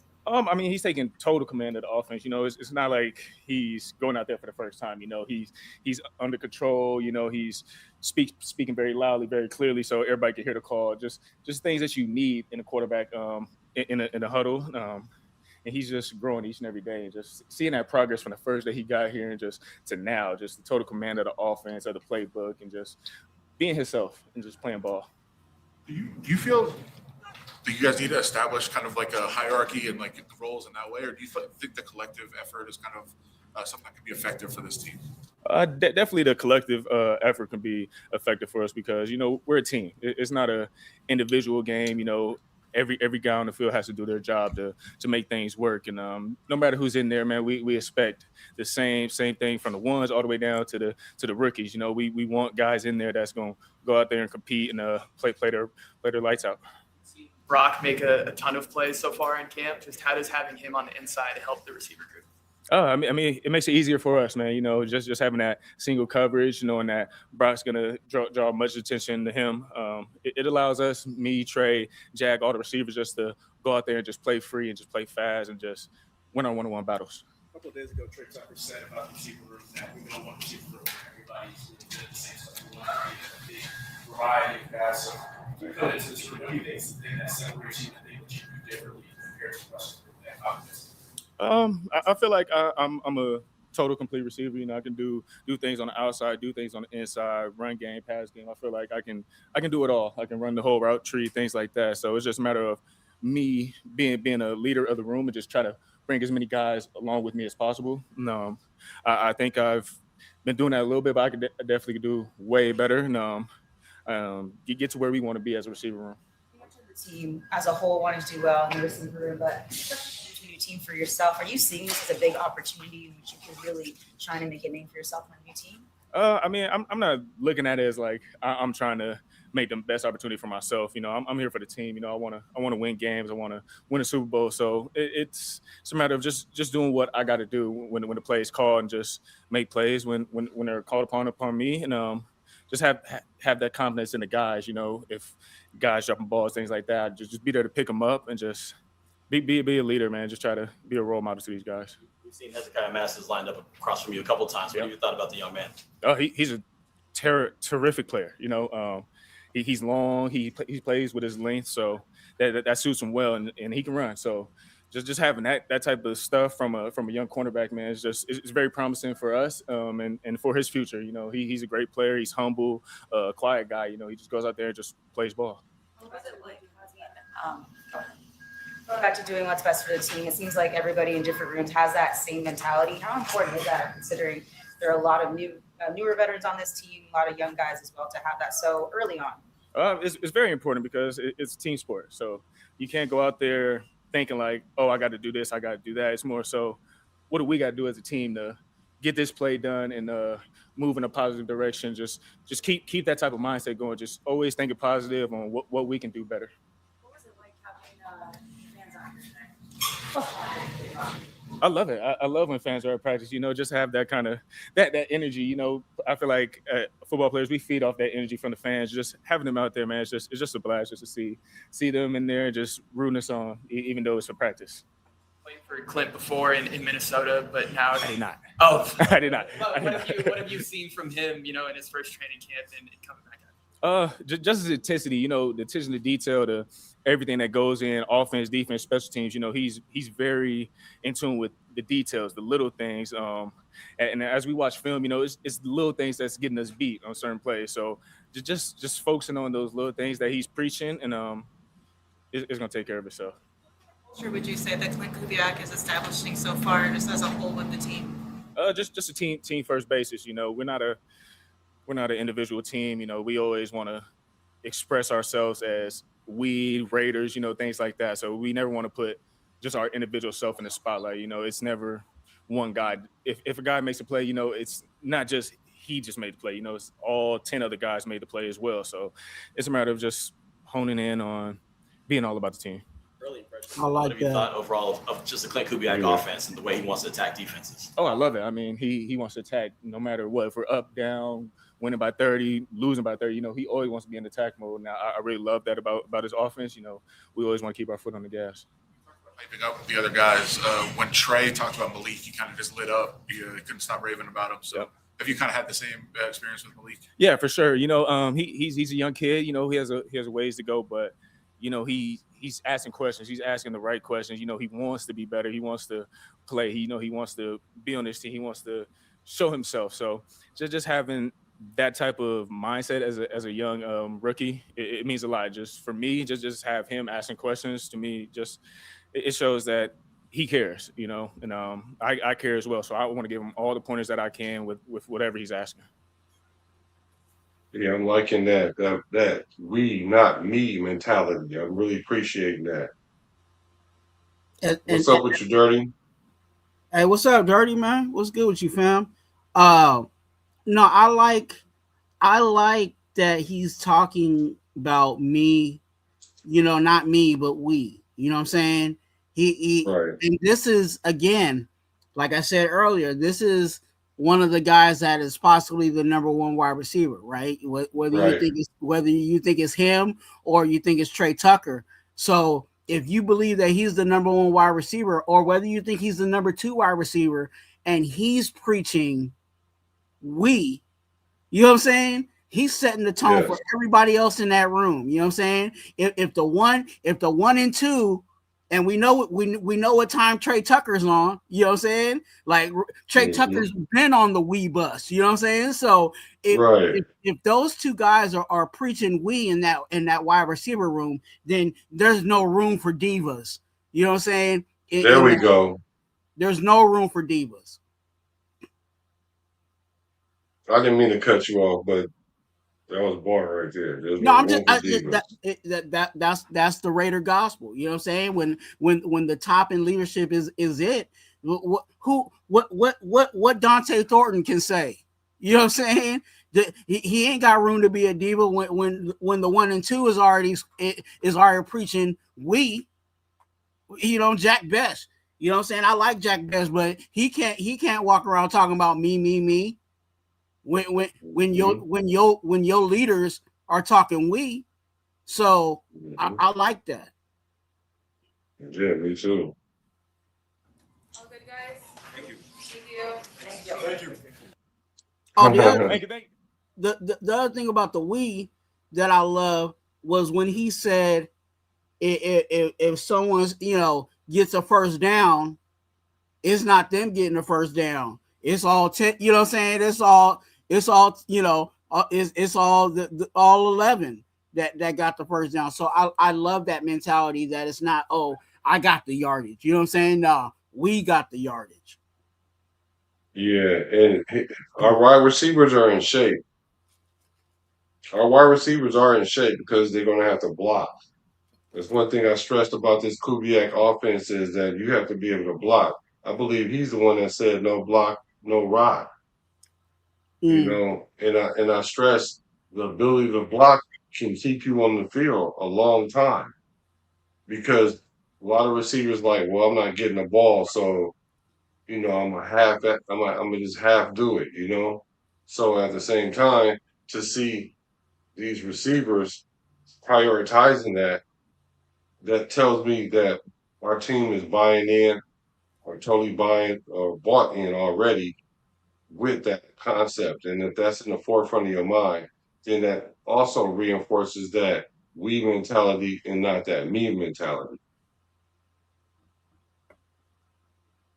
All right, let's go to the last kicker. They say the best for last, man. Let's see. You guys, make sure you guys hit that like button as we going along. If you guys have not, go ahead and subscribe to both channels, Business Decision Sports and also your boy Raider Twuan. Most important question, Aiden's hair. Did you influence that, or what's going on? He's never been more handsome. Looks incredible. I told y'all he's looking like a quarterback. So Matt said that you and he were together at the East-West Shrine game, and he says you're pretty much the same as you were back then. What do you remember about him from your time spent with him? Yeah, I just remember how professional he approached everything. At that point in my career, you haven't spent much time around other kickers and other punters. In college, you just kind of work with the guys that you work with. In the NFL, you have an opportunity to kind of cross-train a little bit more. And so I was just really impressed with how professional he is about everything, how serious he takes everything, his mindset, his approach. The mental side of the game is obviously huge for specialists. And I think he was tapped into that pretty early in his career before he even hit the pros. What are the challenges for you? You've got a kicker battle and a long snapper battle going on. You're kind of integral to both of those. What has it been like for you to go through that while you're trying to prepare for the season as well yourself? Yeah, definitely. Just in general, we're just all trying to get as good as we can get. And I think that the rising tide raises all boats. And so, I think that it would be easy to look at this as, oh, this is a competition. This is a competition. How's this guy doing? How's that guy doing? But I think that as a position group, we're just all trying to be as good as we can be every single day. And so we're trying to look at it as more of a collaborative effort rather than two guys pitted against each other. And it's difficult to do that, especially as you start to play preseason games and as camp kind of goes on. I think it's a little bit easier to do that during OTAs, no question. But as much as we can do that as possible, I think it just helps us to look at it as all of us trying to hone our craft as best we can so that whatever happens on cut day or as the season goes along, we're all prepared for the season. They want different holds. And I guess how tough is that to go back and forth from their preferred hold? Yeah, I'd say in the beginning that they did. And Kansai has kind of more gone into the way that Matt likes it, which is easier on me. Otherwise you kind of have to do like the car preset where you have like driver number 1 and driver number 2. You kind of have to like lock yourself into that mindset, which I was having to do a little bit during OTAs. But right now we're just driver preset number 1. What does it impress you most about? Kansai. Good question. I think it's just how willing he is to learn. He's very inquisitive. He's always asking me questions about, hey, I was thinking about this, or hey, I'm struggling with this, or hey, I feel really good about this. What do you think about this approach? What do you think about that approach? And he's really just trying to be a sponge as much as he can. And I think that's a really impressive quality. I think a lot of times it's a trap to sort of get to the NFL and think, oh, well, I made it here because of what I know how to do. But really, there's so much collective knowledge in these locker rooms. And so what I've seen is the guys who are inquisitive and curious, that tends to serve them well as they go along their process. And so I think that just how curious he is I think it's a great quality that's going to serve him well. You've been a team captain before, but now you're in a place where you're kind of an undeniable leader of the special team. The only guy that's returning out there. So how do you step into a role like that? What do you feel like you've been able to do as a leader to get everybody on the same page? Yeah, I mean, in some ways it's different on the personal level and on the way of, in the past when you have specialists who are around your age or even older than you, they're not necessarily asking for advice the same way. You're more talking through things versus now that you have younger specialists. Me and Matt are the same year, obviously, but all the other specialists in the room, career-wise and age-wise, are younger than me. So you're getting a little bit more personally, getting more questions of advice or, hey, what was this like early in your career? Or what do you wish you would have known going into fall camp your first year? And so I think those questions are a little bit different, and it's been a really fun experience to go through that. But I think from the on the field approach and from the meeting room approach, I just try and be the same guy I always have been. I don't want to step into a role that is forced or is unnatural. And so, I think that from the personal, the one-on-one approach is different, but on the field, on the grass and all that, I'm just going to be the same guy I always have been. That's good. The leaders that have come down in this locker room, how has that all come together so far this early in camp? Yeah, I think it's come together really well. I think we have a great group. I think the guys in the locker room really believe in the message that Coach Kubiak's pushing right now. And I think we're really bought in. I think that, leaders build leaders. And I think that we have some really strong guys in the locker room that are leaders. And I think that that's building more people. And I think that the best teams, from what I've seen from the outside looking in and from the good teams that I've been on, the best teams don't just have, there's this guy who's a leader and there's this guy that's a leader. Everybody kind of is a leader. And, it's kind of like one of the things they talk about in marriage, where like marriage isn't 50-50. Marriage is supposed to be like 100-100, right? Like everybody's giving their best. And I think the leadership should be that way too. And I think everybody should be leading. And it's not a thing where you can say, we can only have 2 or 3 leaders on the team. I think you could have 53 leaders on the team plus the practice squad. You could have 17 leaders on the team.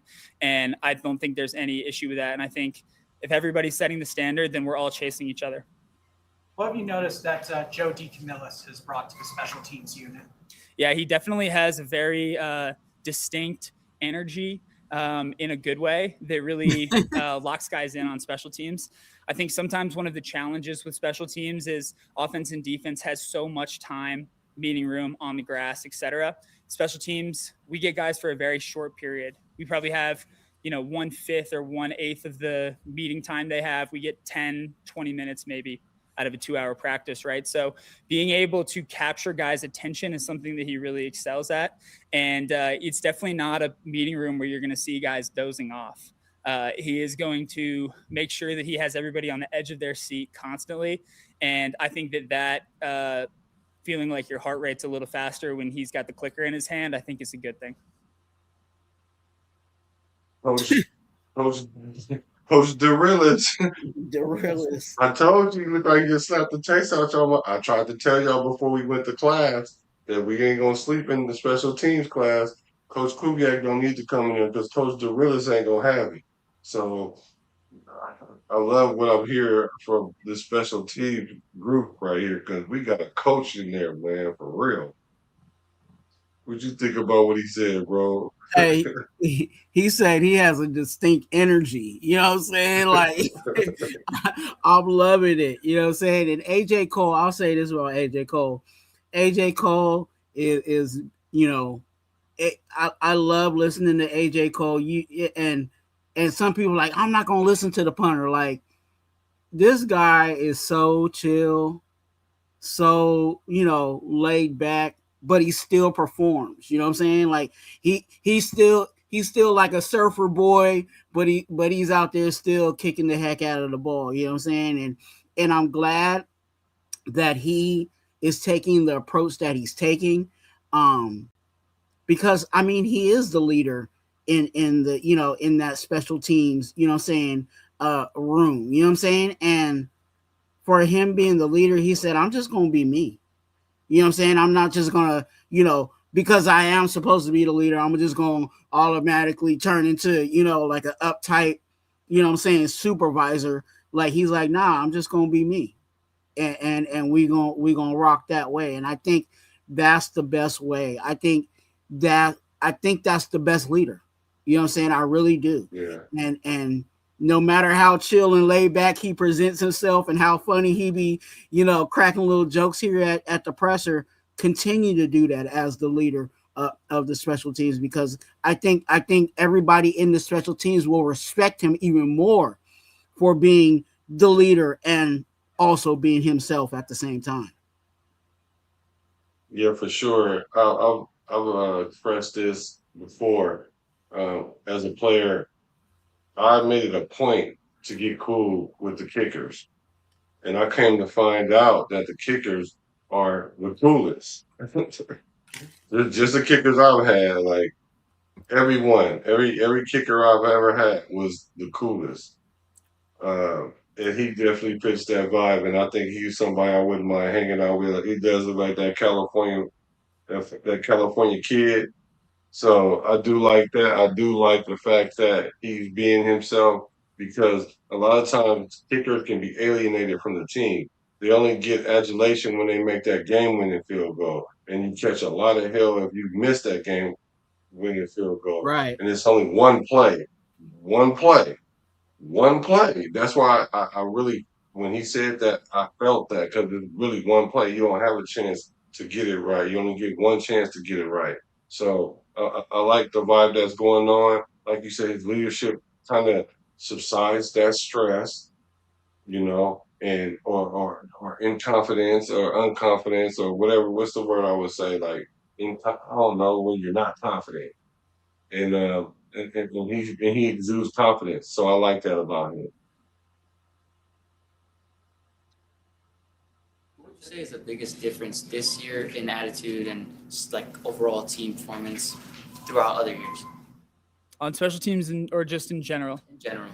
Yeah, I mean, it's been a different feeling every single year, and I think, to the credit of the guys that have been in this locker room, I really do think we've bought in every single time, and I think we're bought in again.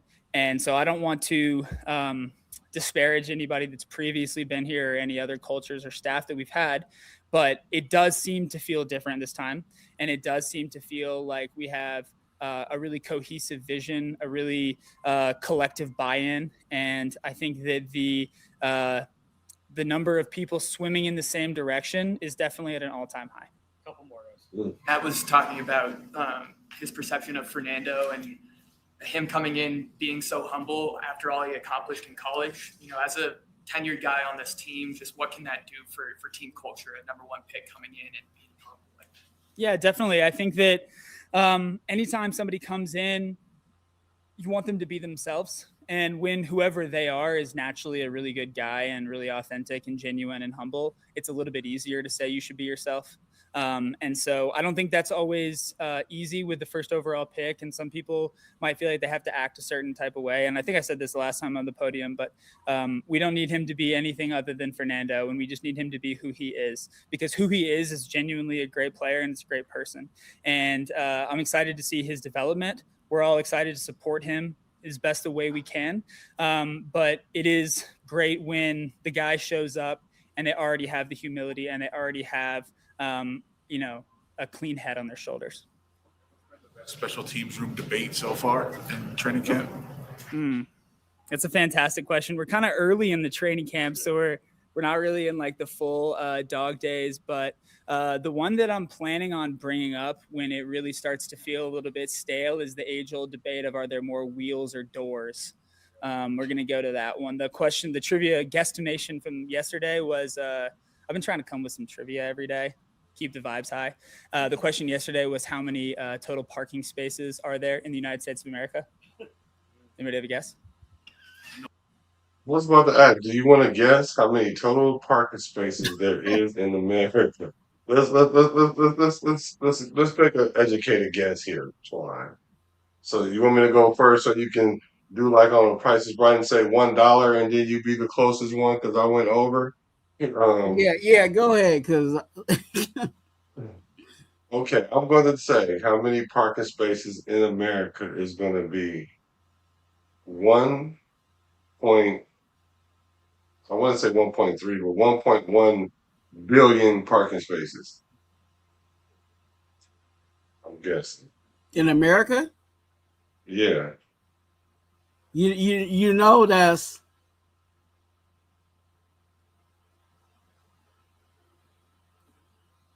okay. I'm taking the over on that. So you're going to say 1 billion point 101. I'm taking the over on that. Okay, let's see. 2.5 million. 2 billion, not even close. No Wow. 2 billion. Okay. At least I was in the right range, kind of. You feel me? So people previously dozed off in meeting rooms? Is that what you're saying? No, I think that's an unfair twist.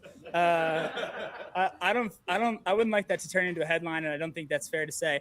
But what I'm going to say is that if there were other coaches that you would not be completely locked in on, Coach Joe Decamillis is not one of those coaches, and the fear of God is going to keep you awake. I told y'all. Hey, he over there knocking fire out of people. I told y'all. My dad was like that. That's how my dad was. I already knew it. I could just see it. I saw it all in his face. I saw he looked like his hands were hella big and fat. He is in there probably lighting them up. Go ahead. I know you're not sleeping in my room. I know you're not sleeping in my practice. Right. He said he's gonna put the fear of God, but let me tell y'all something. Hey, Y'all play that might not. back again. That was hecka funny. He was Okay. serious too. He was Yeah, he serious was. about that. Completely locked in on. Coach Joe Decamillis is not one of those coaches, and the fear of God is going to keep you awake. He sound The way he was shaking his head. Hey, he sound like he got whipped. You know what I'm saying? Like when someone like he whooped, you know what I'm saying? My pops whooped me. You know what I'm saying? Like that's Right. what AJ sounds. I like he. Wow. Yes, Coach That's funny. J. Coach Derillis. Coach Hey, Derillis. I don't know if y'all peeped this though. Look at his T-shirt. It's a guy lifting weights. If your punter has on a strength shirt, let that soak in. If your punter have a stretch shirt, that let me know everybody in there pumping everybody, like legit everybody. So it's the little things that I'm seeing, man, that's really, really making me excited about this team. Like I said, I'm not necessarily caught up with so much the result as I am the process. So I think I think I think the highlight of this presser was Coach Joe D. Realist. Justice for 12 said over 600 million, not even close.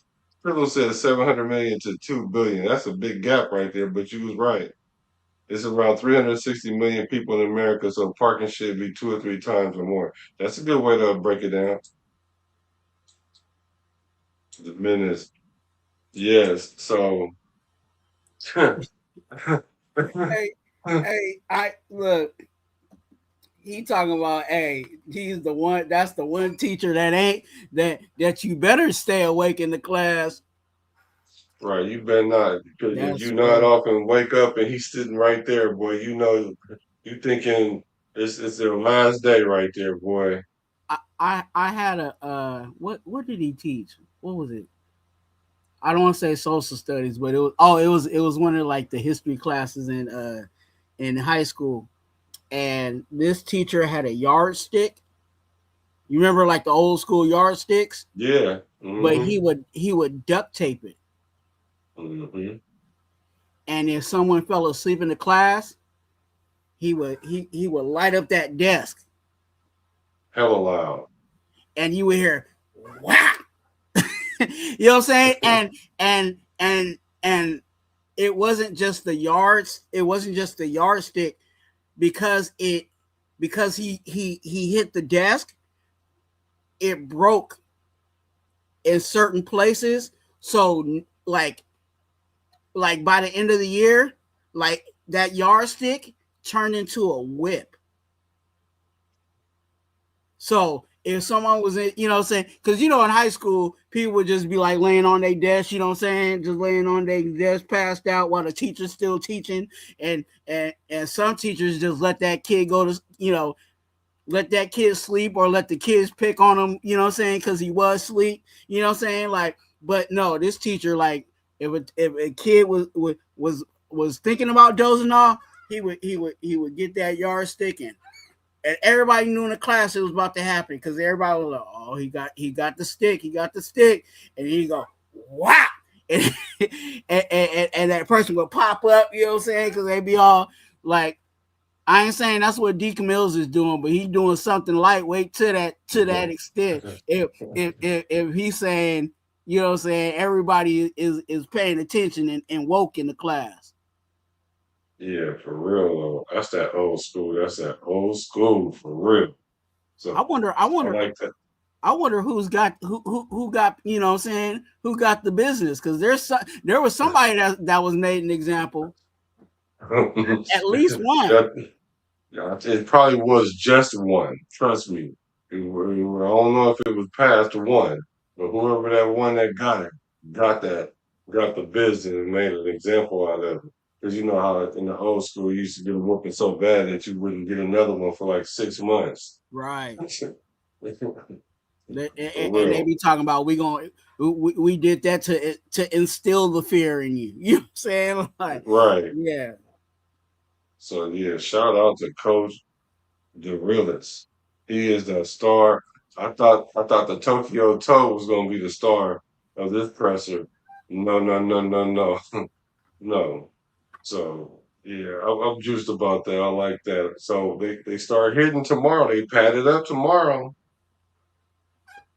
I'm looking forward to it. Now I'm about to start paying attention. I was paying attention, but I'm talking about uber attention. They got the right coach to end the regular part of practice because Coach Decamillis is not playing. So I hope we ain't playing, because if our special team coach is like that, the rest of our coaches is just like not exactly like him, but they have that discipline that they're installing into this team. And that's one thing that we weren't, is discipline. And I think and like it just like let's talk about that.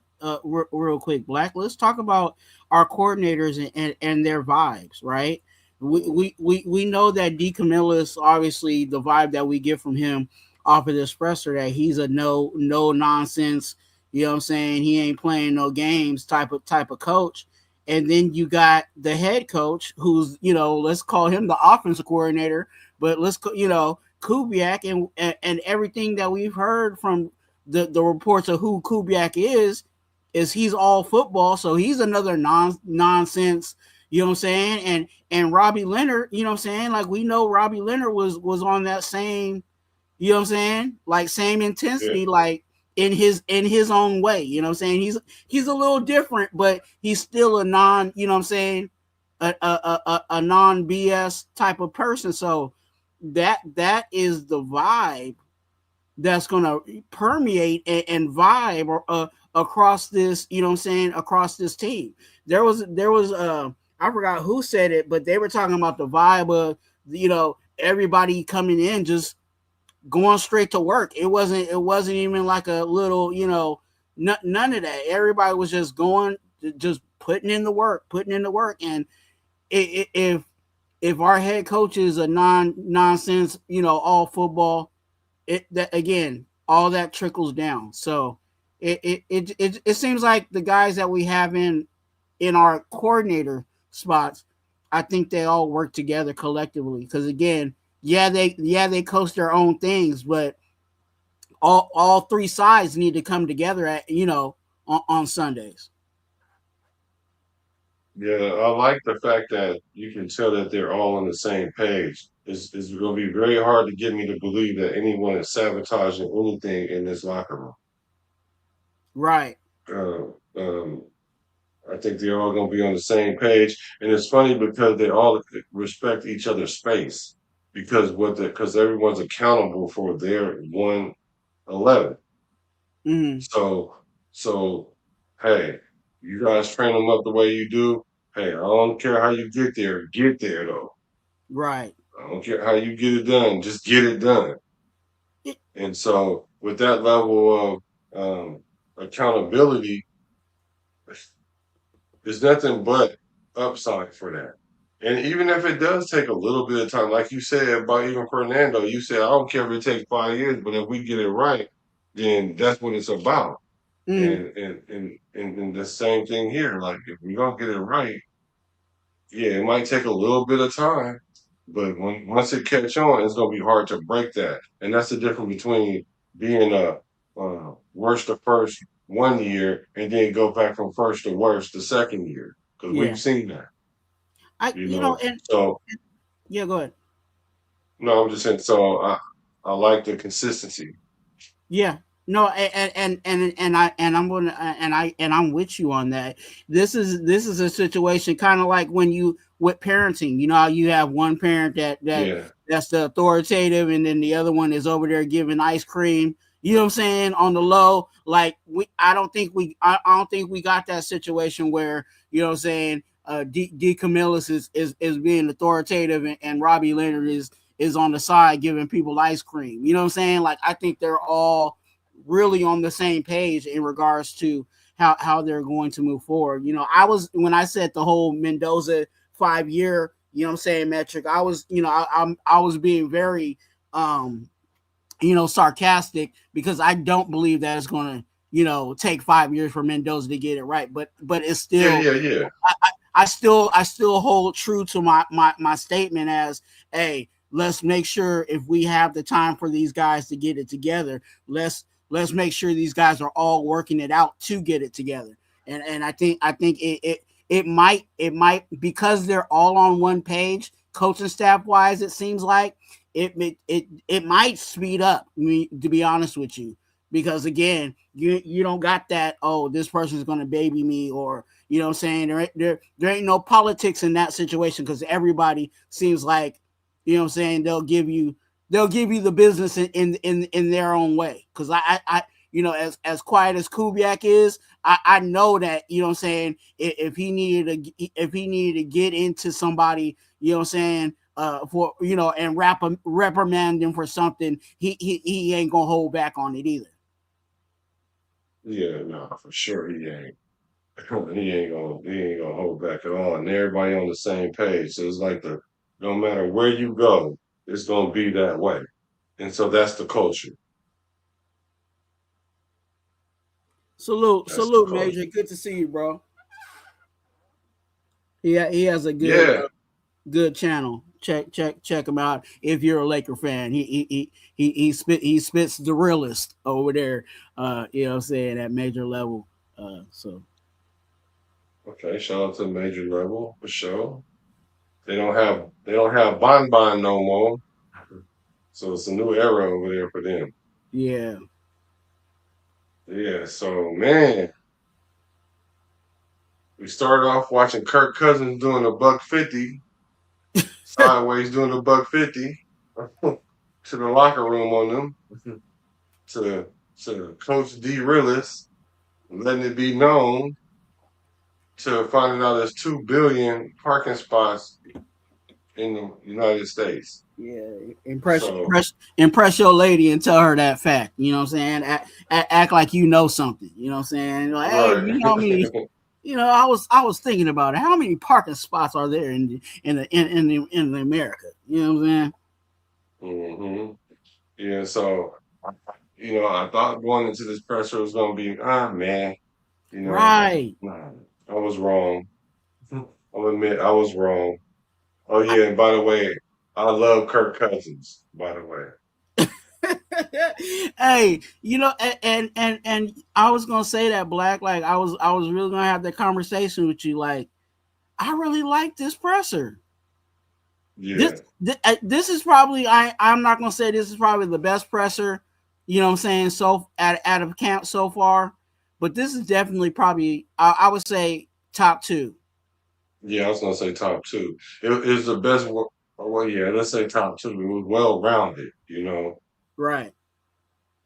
Yeah. So shout out to the Raiders for that, man. Like I said, I'm loving the fact that we're getting to know the players and the coaches. It's not just the one coach up there doing all the pressers or the same 2 coaches doing the pressers. Everybody is responsible for what they got going on, and they're the ones with the information. They have the knowledge, so let them talk about it and let that be what it is. So let's fall in line, Raider Nation. I'm just saying, if you guys thought we was gonna win 4 games, you might want to say 5 now. You might want to say 5 because I think we're gonna do something special. Well, I really do. I mean, I know I see teams that do something special. Like last year, I thought the Bears were special, and they were.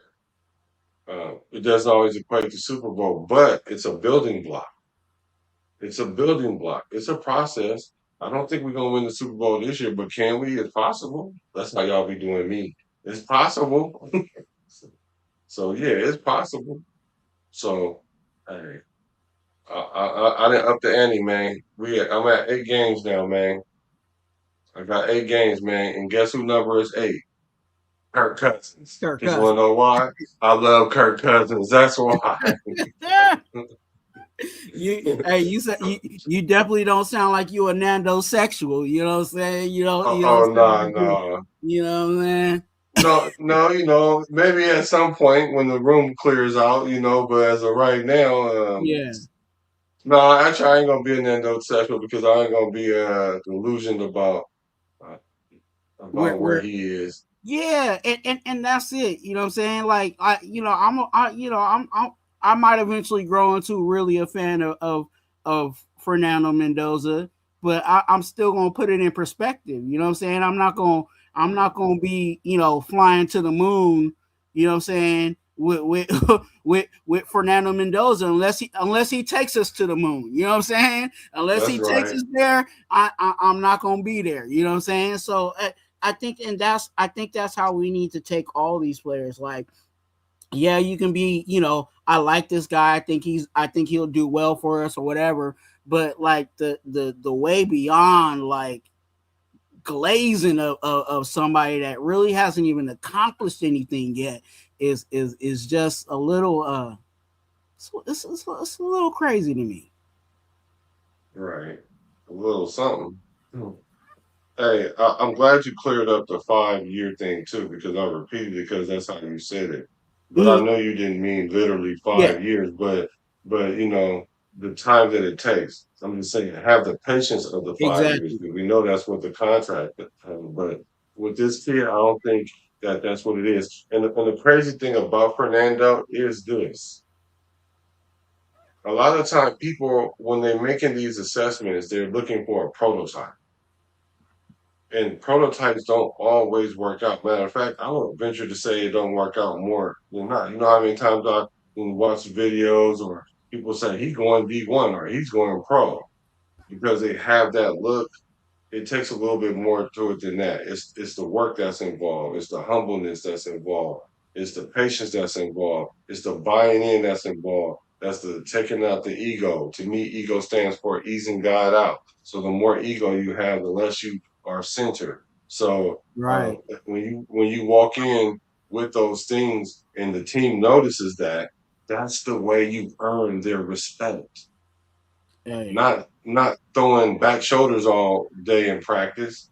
Yeah, that's cool because it has to translate on the field, but you got to get on the field. And even if you're on the field, you got to make sure y'all all on the same timing. Because a lot of problems that we were having with the players last year was timing. The timing was off on the field and off the field. So we're taking care of what we can control, which is the off the field or off game. You know what I mean? Not in the games, and we're controlling that up until this point. So I'm looking forward to tomorrow. They're gonna practice tomorrow, um, with the pads. So a lot of people gonna be talking about it. I'm gonna put my ears to the street and see what's going on with that. We start really giving my assessment about that, and we'll see where we go with that. Just for 12 said, you got us going 8-9. That would be a turnaround season. Yes, 8-9. Because I was thinking to myself, can Clint Kubiak stand? I'm talking about with the personality and the accountability and the expectation. Could he stand us losing 10 games or more? Think he would lose his if he lost 10 games. That's what Right. I'm feel. That's what I'm feeling. I'm feeling he would lose his if he lost 10 games. And if that is the case, then that means no, we can't lose no more than 9 games. So that pushes us up to 8 games to winning, and that's about 500. Because 500 football, I promise you that it's these goosebumps. I wish y'all could see it. I promise you, if we even went 8-9, he's gonna be like, I'm not so satisfied with that. That's a losing record. That's 500. That's 500. I Yeah. expected us to do that. We're trying to win a Super Bowl here. You see, Nailor, so leak that in there. I'm trying to win a Super Bowl. That don't sound like we rebuilding. Yeah, we are rebuilding, but our mentality is there. And it starts with the mentality. You don't gain confidence like, well, you know, I think that we can get these wins and we're gonna go out there and see what happens. No, you got confidence when you step on the field. This is the elite level. And where a lot of teams lose is their mindset. Because then their mindset will cause them not to put in the work. And then not putting in the work is not putting yourself in the best position to win. So I'm loving it. And that just and let me get into this, Black. It screams and it barks order, right? Kubiak is not concerned about a rebuild. Spytech is worried about a rebuild. You know what I'm saying? That's his job to build out this roster. Kubiak's job is whoever is lined up. I'm gonna use this. I'm gonna use whoever we got to win. So it's not the focus of a rebuild. Yeah, you can have that conversation with Spytech, because Spytech is definitely gonna be looking at who's in the draft and who's out there free agency or who we can poach from another team to make our team better. But that's not Kubiak's concern. Kubiak's concern is, what can I get out of Nailor? What can I get out of Ashton Genty? What can I What can I continue to get out of, you know what I'm saying, out of Brock Bowers? You know what I'm saying? Like, those are the things that Kubiak is concerned of. What's in front of me, and what can I maximize out of these guys that are in front of me? So I right now, like you said, we might have, for me, and like you're saying, we might have to, everybody might just have to at least bump up one more win, you know what I'm saying, to they win total, because again, the order is set. It seems like everybody coaching wise is on the same temperament. You know what I'm saying? They ain't stepping on each other's toes. You know what I'm saying? They ain't doing none of that. So there's some very positive things going on. There's a positive process that is being made over here with the Las Vegas Raiders. Okay. There ain't nothing else for me to say about that, man. You want to close us out? You got a word for us? Yeah, I was really trying to hold myself back when you said, you know, the ego. You know what I'm saying? The what is that? Edging God out? Easing God out. Easing God out. You know what I'm saying? Don't do that. You know what I'm saying? Why don't do that? This is my word to you. Don't edge God out. Why? Because God is your source of all your blessings and all the things that you need, and all the things you thought you thought you needed. He's the one that's helping you from those things. You know what I'm saying? He's doing all the things that are blessing you and keeping you and making sure that all things work together for the good. So don't ease God out. And if you don't got God, get God. God bless you. I'm a Raider from the Bay to LA to Las Vegas. Recipes to Al Davis.